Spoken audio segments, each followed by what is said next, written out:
Brian Molefe o ganne ditatofatso kgatlhanong nae tsa go khutlisa ditherisano le Glencore ntle le boto. Eskom e laetse Molefe go dira ditherisano tsa go boloka malatlha le seteišene sa motlakase e leng Hendrina ka kwa Mpumalanga. Molefe o reteletswe ke go tlisa pegelo kwa ditokololong tsa boto jaaka a ne a akanya fa a ne a laetswe go samagana le ntlha e seng go dira ditherisano. Go begwa fa Molefe a khotlisitse ditherisano le moepo mongwe o mogolo maitlhomo e le go tlhaolela setheo sa Deketa e leng sa ba Gupta tsela go nna beng ba moepo.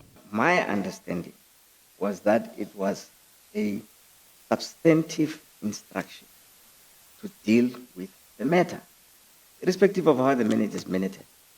My understanding was the board would not come to me and say, go and find out what happened here and come back and report to us. The mandate was, so the dynamic interpretation, not the literal interpretation of those words that are in the minute. The dynamic interpretation that I gave to the minute was, deal with the matter.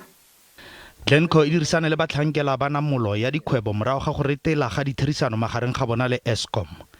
Deketa e ne ya rekisetswa ba lelapa la ga Gupta.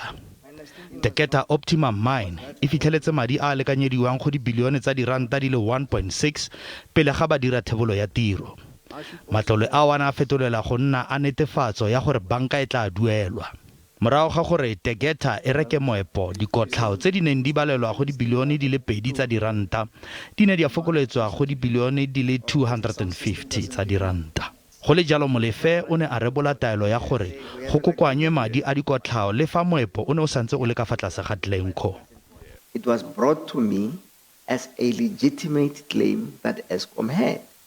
My job as the CEO was to ensure that money that is being owed to Eskom is collected.